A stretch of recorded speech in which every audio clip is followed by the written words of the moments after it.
Urea చల్లినప్పుడు వాళ్ళు జల్లుతున్నారు.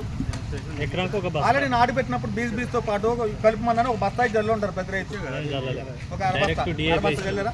Okay, ఇప్పుడు మళ్ళీ ఒక బస్తా చల్లుతారు కదా, మళ్ళీ 15 రోజులకి కొంత చల్లుతారు. లేకపోతే కొంతమంది మళ్ళీ పొటాష్ వేసే టైంలో మళ్ళీ ఒక బస్తా చల్లుతారు. అవును కదా, మొత్తం ఎన్ని బస్తాలు? అటు ఇటుగా 3 బస్తాలే చల్లుతారు. 3 బస్తాలు చల్లుతారు అంటే 3 బస్తాలు అంటే ఎన్ని కేజీలు? మొత్తం దాదాపుగా 140 కేజీలు 130 కేజీలు అవుతుంది, అంతేనా? అయితే నేనేం చెప్తున్నా అంటే మీరు ఇప్పుడు చల్లే ప్రసాద్ యూరియా లేకుండా చల్లలేరు.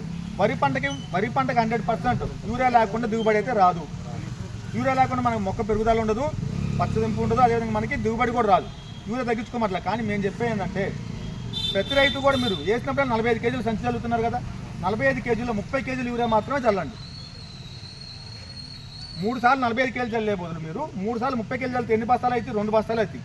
3 30 ఎంత అండి? 90 కేజీలు. అంటే మీకు అక్కడ బస్తా తగ్గుతుంది కదా. ఆ ఒక బస్తా ప్లేస్లో ఒకసారి స్ప్రే చేసుకోవాలి. కొత్త ల్యాండ్ అంటే దాంట్లో ఎలాంటి ఎరువు లేదు, అసలు కొత్త ల్యాండే, కొత్తగా అచ్చు కట్టింది. అర్థమవుతుందా? కొత్తగా అచ్చు కట్టింది. పాత భూములు వేరు, కొత్త భూములు వేరు. కొత్త భూములు అచ్చు కట్టింది, కొత్త అచ్చు కట్టలేదే గుట్టలు తోడినో లేకపోతే మళ్ళీ దిగదోలిన పొలాలు ఎన్ని ఉండి. ఓకే, 40% అదే ఉంది కల్లెడకి. 40% 40% ఉంది. సరే ఓకే అని చెప్తాం. మీకు దాని గురించి కూడా చెప్తాం. ఇక్కడ నేను చెప్పే ముందు ఒక్క నిమిషం గుర్తుపెట్టుకోండి. మీది అది తక్కువ అన్నగారు ఒక్క నిమిషం.